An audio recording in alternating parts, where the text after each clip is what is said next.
finally had enough, and they said, "Run for your lives!"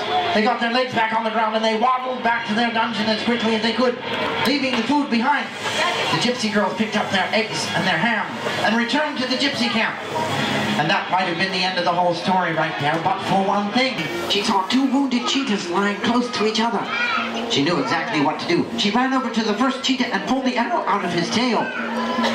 Then she ran over to the other cheetah and pulled the arrow out of his ear. Then she reached into her pouch and sprinkled some magic herbs on the wound, and on the other wound too. Then, immediately almost, the wounds began to heal, and within moments the two cheetahs both stood up. And they said, "Thank you for saving our lives, Gypsy Princess, but we've got to warn you. While we were lying here, we overheard the Spriggans, and they're planning to finish off the king tonight. You've got to warn him before it's too late." "Thank you, cheetahs," she said. "You two can go back to your forest now, and I'll go save the king." Off went the Gypsy Princess. She ran over to the gypsies and said, "Gypsy girls, follow me at once. We've got to wake up the knights before it's too late." And all through the night, the gypsies ran along secret paths known only to the gypsies. They arrived at the back gate of the palace at midnight. They banged on the palace gate's door and shouted, "Wake up, knights! The Spriggans are coming! The Spriggans are coming!" And the knights jumped up. They already had one Spriggan in their locker room with them. Well, here come the other Spriggans, tiptoeing toward the palace. When they got to the garden gate, they stopped. They waited for Ludwina to come out with her stolen key, and I think she's got the key now. She walked all the way out and unlocked the garden gate, letting the Spriggans in. But before the Spriggans could come in, out came the good knights. The Spriggans saw them coming and backed up to that end of the stage. The knights followed them, and a huge battle began between the knights and the Spriggans. And she said, "Wake up, your majesty, wake up, everyone's fighting." But the king said, "Oh, leave me alone. Can't you see I'm sad?" The lady in waiting said, "Hey, you've got to wake up though. You've been sad for 16 years now, and it's about time you snapped out of it." Then the lady in waiting did an amazing thing. She reached down and picked up one side of the king's blanket and lifted it up. She lifted it up so hard that the king rolled kerplop right off of his bed onto the floor. The king was furious. Nobody had ever rolled him off his bed before. For the first time in 16 years, he stood up. "Somebody mind telling me just exactly what's going on here?" Nobody dared to say anything. In fact, everyone was so frightened. Their knees began to tremble with fear. But Ludwina walked up to the king and said, "I'll tell you what's going on, Pop. Do you see those gypsies over there? They were caught trying to finish you off. Oops. Luckily for you, the Spriggans and I came along just in time, in the nick of time, to save your life." "Well done, Ludwina," and said, "That's not true, your majesty. The truth is that it is these Spriggans who have come to finish you off, and the gypsies and I who came to warn you. Not only that, but Ludwina here is not your true daughter. She is an imposter, and I am your true daughter." The king was puzzled, and he looked very carefully at the Gypsy Princess. Then he looked at Ludwina. Back and forth went his head a few times. And finally his eyes rested on the Gypsy Princess, and he frowned. 16 years of illness had clouded his judgment. He said, "Do you know what this kind of lie is called, young lady? Treason! There's only one punishment for treason." And he lifted his scepter up in the air, and he looked right at the Gypsy Princess, opened his mouth, and was about to pronounce the death sentence against the Gypsy Princess.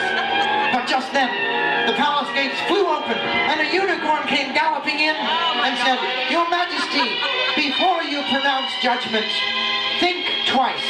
And she touched him upon his head and on his heart. And then she said, "Let there first be a test. Let each of these two young ladies try to heal you. Whichever can heal you, she is your true daughter. Sat down to watch." And the king said, "Ludwina, you get to go first. Come over here and heal me, would you?" Ludwina walked up to the king and never having healed anyone in her life, she said, well, I'll try. And she put her hand on his shoulder, tried to make him feel better, but he started feeling worse. His knees began to tremble. Then he got terribly dizzy. And then he had trouble breathing. And he began gasping for breath. And finally, he backed up, stood there leaning against the castle, gasping for breath. Ludwina was so embarrassed, she went and sat down behind the Spriggans. But Gypsy Princess came running over to the king, and she knelt down and put her hand, she stood there and put her hand on his heart. And immediately, the king got a big smile on his face. And then he stood up straighter than he'd stood for 16 years. He whirled around in a circle and cried, by Jove, that's the best I've felt in 16 years. And he looked down, and there stood the Gypsy Princess. The king took his crown off of his very own head. He placed it upon the head of the Gypsy Princess, and he cried, behold, my true daughter. And everyone in the whole kingdom jumped up and cheered louder than they ever cheered before. But suddenly, the Spriggans all looked at each other, and they slapped their foreheads with the palms of their hands and said, wait a minute, we shouldn't be cheering, we better get out of here. But the good knights were after them in no time, and soon there was another battle going on between the Spriggans and the knights. This time, things did not go so very well for the Spriggans, because these brave knights fought so bravely that day that they knocked the swords out of the hands of the Spriggans, and the Spriggans fell upon their knees, begging for mercy. The knights lifted up their swords for the final blow, but before they could strike, there was the Gypsy Princess in their midst, with her arms way up in the air, and she cried, hold on there, knights, I have a better idea. And she whistled, and out from the forest came the two cheetahs. They ran over to the Gypsy Princess and said, did you call us your majesty? Indeed I did, good cheetahs, she said. For far too long have these Spriggans been treating you and your animal friends with cruelty, hunting you almost to extinction, destroying your lands. But from now on, you will be treated with kindness. For my first decree as your new ruler is that these cheetahs will be served by the wicked Spriggans, and the Spriggans will be their caretakers, giving them 3 meals a day and scratching them behind the ears whenever they wish. The cheetahs wasted no time. They ran over to the Spriggans and said, we'll take an ear scratch now, thank you. And immediately those Spriggans began scratching them behind their ears. The Spriggans found something out.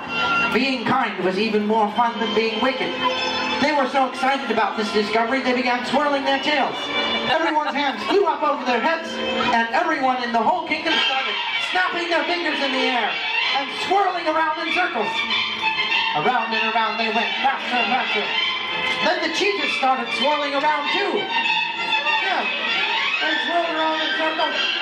And they all came running over to the king and began swirling around the king. The king, you better stand out here a little ways so that people can swirl around you. Around and around they went, quite faster and faster. Uh-oh. Finally, everyone lifted their arms up in the air and cheered louder than they ever cheered before. Then with their arms still up in the air, they turned toward the audience and took a great big bow. Ladies and gentlemen, let's hear a big cheer for these wonderful actors. We'd like to thank you all for putting on such a fantastic performance, actors. And thank you for being a wonderful audience, too.